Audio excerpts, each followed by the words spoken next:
Le 24 août 2019, l'Express publie un article de François Corre qui était titré « Des francs-maçons du Grand Orient agressent le CRIF ». Une fraction de cette obédience propose que leur grand maître boycotte le dîner annuel du CRIF avec des arguments particulièrement violents. Afin de résumer l'affaire, je vais maintenant vous lire l'article de Le Courrier du Soir du 24 août 2019 titré « Soutien à Netanyahou. Les francs-maçons du Grand Orient de France déclarent la guerre au CRIF ».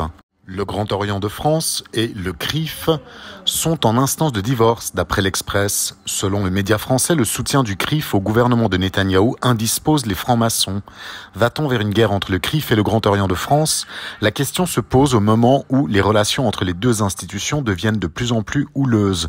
En effet, d'après l'Express, le Grand Orient de France, qui tiendra son congrès les 29, 30 et 31 prochains à Rouen, a adopté une résolution très antisioniste. D'après le média français, pour la première fois, une résolution adoptée par le Grand Orient de France vise en effet à interdire à ses dirigeants, principalement le grand maître, de participer aux événements organisés par le CRIF. Avant tout, le dîner annuel auquel prennent part nombre de personnalités politiques françaises. Selon les médias français, le Grand Orient de France ne supporte plus la ligne du CRIF qui a apporté un soutien sans faille à la politique de l'extrême droite religieuse en Israël, qui, selon le Grand Orient de France, conduit à des fractures et à une montée de l'antisémitisme en France. Pour l'heure, le CRIF n'a toujours pas réagi. Un conflit qui risque de durer longtemps. La rupture entre les deux institutions risque d'être un coup dur, car jusqu'ici, le Grand Orient de France et le CRIF avaient développé une véritable relation basée sur la confiance mutuelle. Rappelons qu'en 2018, Philippe Foussier, grand maître du Grand Orient de France, s'était rendu en Israël suite à une invitation de 3 loges de francs-maçons de ce pays. Si le Grand Orient de France ne supporte plus la ligne du CRIF, le conflit risque de durer longtemps, car en effet, le président du CRIF, Francis Khalifa, est un défenseur invétéré de l'État d'Israël et du gouvernement de Benyamin Netanyahou. Si nous sommes ici devant l'ambassade d'Israël, c'est pour affirmer avec force notre solidarité absolue avec l'État d'Israël et notre attachement à sa capitale, une et indivisible, disait-il lors d'un rassemblement à Paris. Moins de 48 heures après, Le Figaro titrait « Antisémitisme, fin d'une vive polémique entre le Grand Orient de France et le CRIF » par Jean-Marie Guénois. Il s'agit ici bien d'une teshuva, et Égalité et Réconciliation avait relayé cet article le mardi 27 août 2019, cet article du Figaro, et ils avaient titré « Le Grand Orient de France fait teshuva auprès du CRIF ». Entre guillemets, non, les francs-maçons ne sont pas antisémites. Donc je vais maintenant vous lire cet article du 26 août 2019 qui a été publié dans Le Figaro, article de Jean-Marie Guénois. La principale obédience maçonnique française a retiré lundi un texte qui accusait le Conseil représentatif des institutions juives de France de favoriser l'antisémitisme. Explication. Non, les francs-maçons ne sont pas antisémites comme ils ne sont ni racistes ni xénophobes. Le communiqué publié par le Grand Orient de France lundi et signé par le grand maître Jean-Philippe Hupsch n'est pas banal. À quelques jours du convent annuel de la première obédience maçonnique de France qui se tient à Rouen du 29 au 31 août, ce document entend clore une polémique qui s'est enflammée avec le CRIF, le Conseil représentatif des institutions juives de France.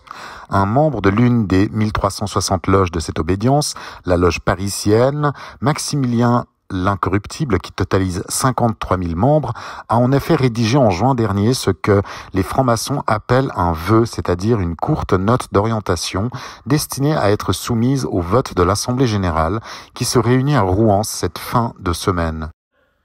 Ce texte demandait tout simplement aux responsables du Grand Orient de ne plus participer aux différents événements organisés par le Conseil représentatif des institutions juives de France.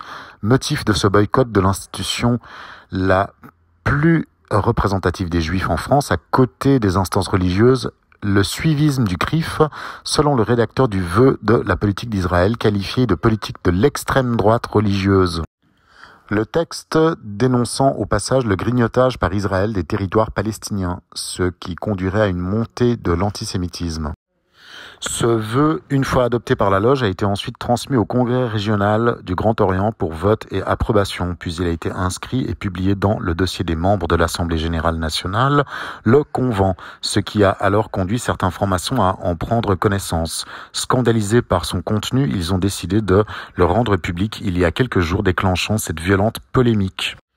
De la colère à l'incompréhension. Je suis passé de la colère, puis de la stupéfaction à l'incompréhension, explique François Khalifa, le président du CRIF.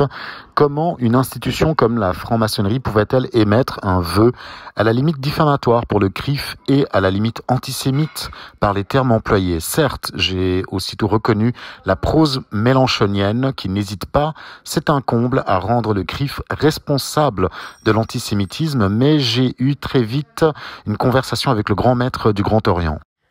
Il était aussi effondré que moi, il m'a expliqué l'origine du problème, nous nous sommes trouvés en osmose de pensée sur cette affaire. C'est le texte de ce vœu que le Grand Orient a donc formellement décidé lundi de retirer définitivement. Comment toutefois un tel vœu a-t-il failli arriver au Convent national du Grand Orient ? L'origine du problème est double, explique une source interne à cette organisation, un franc-maçon connu pour ses opinions antisionistes et mélanchonistes, membre d'une loge partageant cette même vision, a effectivement rédigé ce texte. Il aurait dû être soumis à un vote de niveau régional avant d'être destiné au vote national du Convent. Mais il est passé à travers les mailles du filet sans que l'instance régionale ne puisse le consulter. Il s'est alors retrouvé dans le catalogue des vœux à voter par les délégués nationaux. Le 26 août, explique plus officiellement le Grand Orient par communiqué, la commission régionale saisie de ce texte a légitimement décidé de le retirer pour deux raisons. La première tient à la forme. Ce vœu, indique la même source, n'a jamais été présenté au congrès de la région de rattachement de cette loge, région Paris 3. Et il n'aurait pas dû être transmis pour analyse au convent. La seconde concerne le fond. Comment indique ce même communiqué? Peut-on imaginer que des francs-maçons du Grand Orient de France puissent être antisémites? L'antimaçonnisme et l'antisémitisme sont deux formes de haine, souvent jointes dans l'obsession du complot judéo-maçonnique, et le sang de nos ancêtres juifs et francs-maçons n'a que trop coulé dans l'histoire. La haine d'Israël. L'affaire est désamorcée, mais le mal est fait, regrette une source interne au Grand Orient qui requiert l'anonymat. Le Grand Orient est progressiste, il a des loges en Israël, il est favorable à une solution à deux États indépendants, mais il n'a strictement rien à voir avec l'antisémitisme. La justice maçonnique interne sera probablement saisie. L'affaire est close pour Francis Khalifa, le président du CRIF, qui se dit pleinement satisfait de la façon dont le Grand Orient a réagi pour la traiter, et il assure qu'il n'y a pas de rupture entre le CRIF et le Grand Orient. Mais ce responsable se montre très inquiet car une telle polémique ne se serait jamais produite il y a quelques années. La société française est perméable à la diffusion d'un nouvel antisémitisme, observe Francis Khalifa, qui n'est pas suffisamment combattu et traité. La haine d'Israël. S'il est légitime de critiquer la politique israélienne, et personne s'en prive en Israël, cela ne peut pas conduire à la délégitimation de l'existence de l'État d'Israël. Or, c'est précisément ce que vise ce nouvel antisémitisme. Sous ce masque, il travaille à la fin d'Israël. Il est donc urgent en France de franchir un pas indispensable. L'Assemblée nationale française doit voter la résolution présentée par l'IHRA, International Holocaust Remembrance Alliance, qui inclut dans la définition de l'antisémitisme la haine d'Israël. Nous assisterons juste après cet événement-là à des déclarations de Jean-Luc Mélenchon contre Dieudonné. Évidemment, il n'y a pas de hasard. À ce sujet, pour avoir l'avis de Stéphane Blais, vous pouvez vous référer à la vidéo précédente qui s'intitule « Stéphane Blais explique pourquoi Mélenchon est contre Dieudonné ».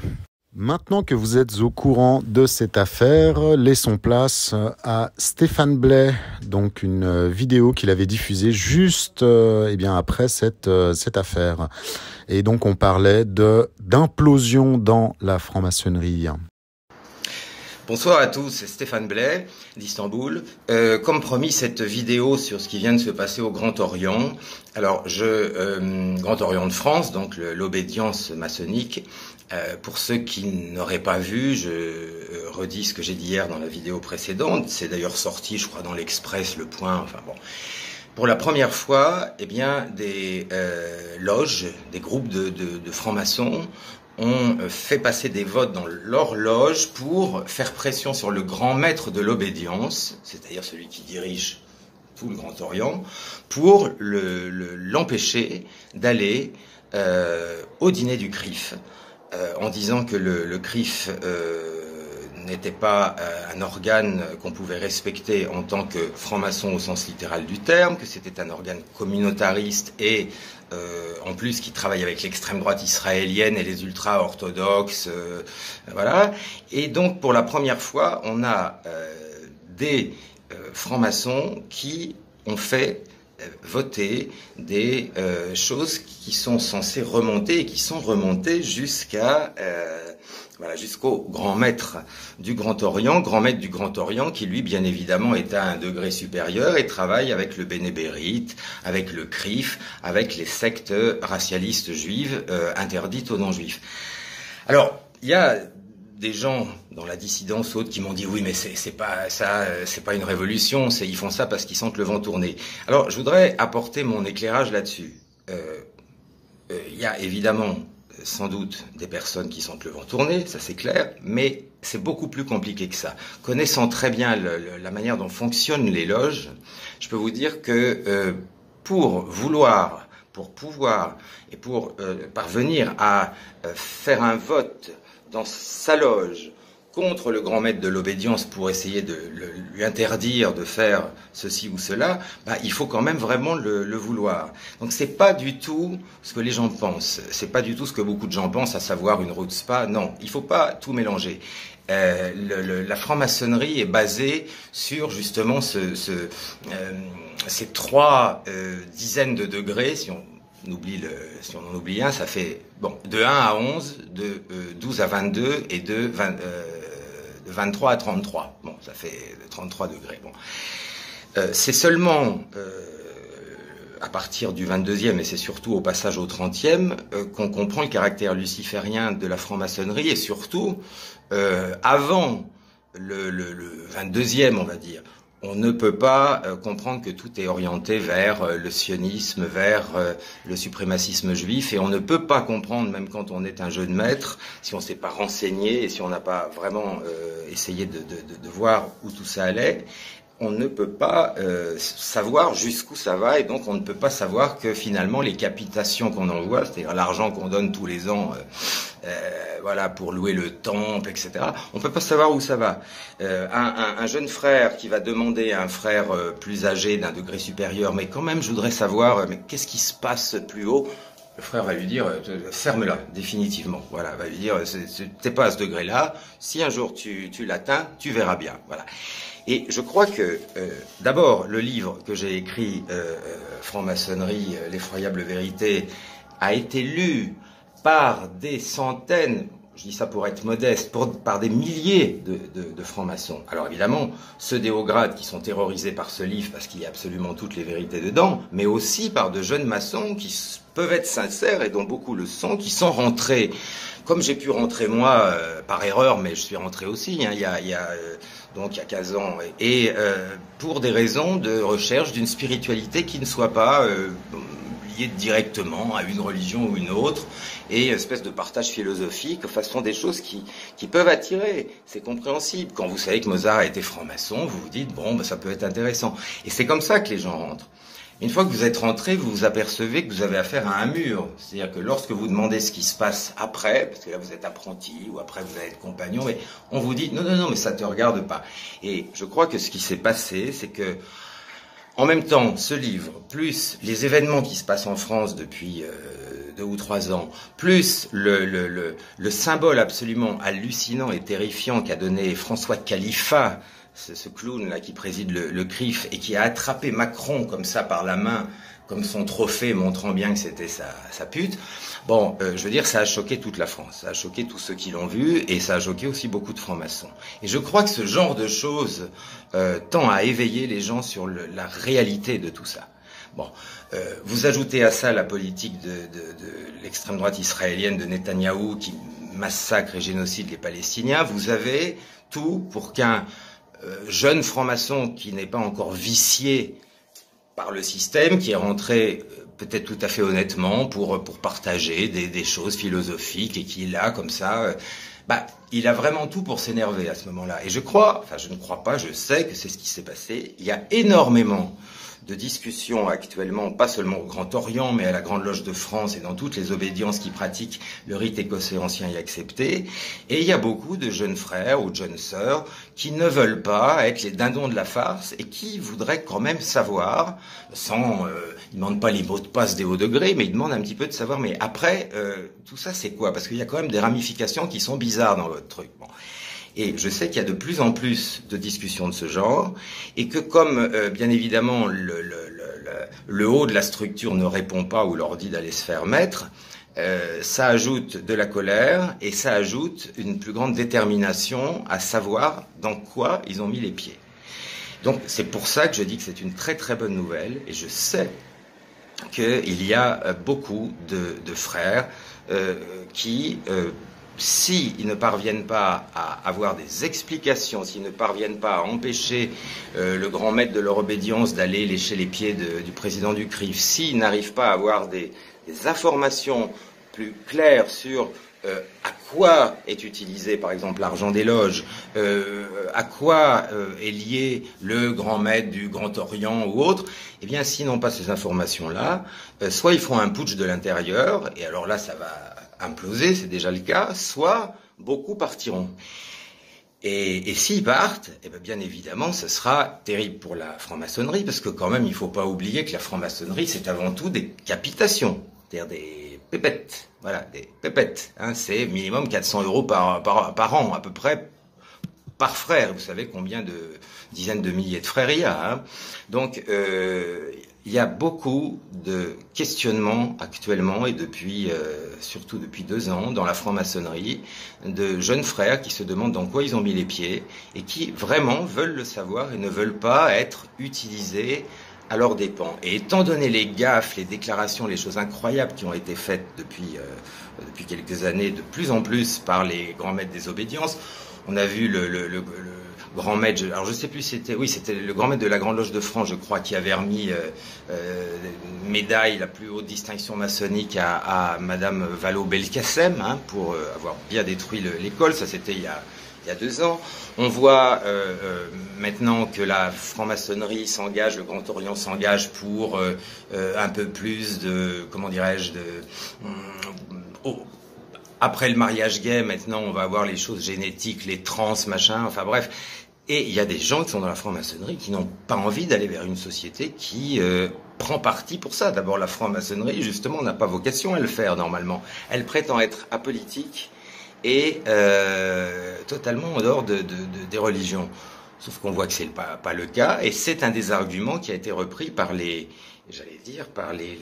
frères du Grand Orient qui veulent faire la guerre au CRIF, en disant le grand maître du Grand Orient n'a absolument pas le droit d'aller au dîner du CRIF. Le CRIF soutient le régime d'apartheid de l'extrême droite israélienne, qui en plus est lié à des juifs ultra-orthodoxes, et étant donné que la franc-maçonnerie est censée être stricto sensu laïque, eh bien il ne faut pas être hypocrite, ça c'est plus du laïcisme. Et moi, je voudrais dire simplement que je sais qu'il y a dans ces mouvements des gens qui sont totalement sincères. Je ne dis pas que tous le sont, mais je dis que c'est intéressant. Alors moi, vous savez, ce que j'en pense, je pense que la franc-maçonnerie est tellement dangereuse et corrompue de par ce qui se passe justement dans les hauts grades que il faut non seulement pas y rentrer, mais il faudrait même peut-être l'interdire. Mais ça n'empêche pas que les personnes qui ont fait ce putsch, en tout cas qui ont fait ce coup d'éclat au Grand Orient, sont des gens justement qui en ont ras-le-bol et qui veulent savoir ce qui se passe. Je le dis depuis le début, il y a peut-être des gens qui ont du mal à l'imaginer, parce qu'ils s'imaginent que quand on devient franc-maçon, bah ça y est, on est dans le truc. Non, la franc-maçonnerie, c'est par couches successives, et les jeunes francs-maçons ne savent rien du tout. Et simplement, avec tout ce qui se passe depuis plusieurs années, il y a de plus en plus de gens qui en ont ras-le-bol et qui demandent des explications sur les réseaux, sur les liens, des gens qui ont lu mon livre, il y a eu des planches sur moi, sur mon livre, je sais, à la Grande Loge de France, au Grand Orient. Il y a eu beaucoup de jeunes maçons qui ont posé des questions, qui n'ont pas eu de réponse, parce que bien évidemment, la hiérarchie leur dit de fermer leur gueule. Et il y a énormément de personnes qui sont entrées d'une manière honnête pour partager, ils pensaient partager une genre de philosophie assez ouverte et humaniste, et puis un genre de spiritualité qui ne soit pas définie par une religion en particulier. Ils sont rentrés pour ça, et puis ils commencent à en avoir marre parce qu'ils voient que ça ne va pas. Et donc je crois qu'il faut prendre au sérieux ce qu'ils viennent de faire, et surtout pas dire « ouais, c'est un coup de com'. » Non. Croyez bien que ça n'est pas un coup de com'. Connaissant la structure de la franc-maçonnerie, je peux vous dire que pour le Grand Orient, c'est une catastrophe. Parce que ça montre que ça implose totalement. Et ce vote a été rendu public. Ça a été donné à des journalistes. Sinon, vous savez, les votes qui sont faits à l'intérieur de la franc-maçonnerie, ça ne sort jamais d'habitude. Donc ça veut dire que les personnes qui sont prêtes à faire ce putsch, qui sont prêtes à y aller, vraiment, veulent que ça se sache et veulent avoir la lumière là-dessus. Alors, maintenant, je vous dis pas que ça va être là, tout va changer. Je vous dis que c'est un geste historique. Maintenant, je pense que le grand maître du Grand Orient trouvera un moyen pour quand même aller à ce dîner du CRIF, ou alors trouvera un truc, on ne sait pas. Mais ce qui est absolument révolutionnaire, ce qui est absolument historique, c'est, et ça restera dans l'histoire de la franc-maçonnerie, mais ça restera, je pense, dans l'histoire, c'est l'implosion qui est en train d'arriver avec des jeunes francs-maçons, en tout cas des francs-maçons qui ne sont pas à des hauts degrés, qui en ont ras-le-bol, qui voient des choses qui les choquent et qui n'ont aucune réponse à tout cela, qui, au travers de mon livre, ont su la vérité, parce que tout est là-dedans, toutes les preuves et tous les liens entre le rite écossais ancien et accepté, le Pénébérite, qui est une secte suprémaciste juive interdite aux non-juifs, le Ku Klux Klan, enfin c'est terrible. Tout y est, et donc il y a beaucoup de gens qui ont lu ça et qui ont demandé des explications à leur obédience. Alors d'abord au grand maître de l'horloge, et puis ensuite, ils ont essayé de faire remonter ça jusqu'au grand maître de l'obédience, qui évidemment n'a jamais répondu. Et en gros, on leur a fait savoir que, bon, fallait qu'ils la bouclent, et c'est tout. Et ça crée justement, en ce moment, et je le sais déjà depuis un bon moment, depuis près de 2 ans, il y a de plus en plus de questionnements chez des jeunes maçons et des gens qui ne veulent pas se faire manipuler en permanence. Et donc, je pense que c'est très positif et qu'il faut le voir comme ça. Alors, l'avenir nous dira ce qui se passera ensuite, mais je pense qu'il faut rester positif. Et en tout cas, je vous conseille de bien suivre ce qui va se passer. Je ferai de prochaines vidéos, pour vous parler de tout cela. Je vous souhaite une bonne soirée, force et honneur, et à bientôt.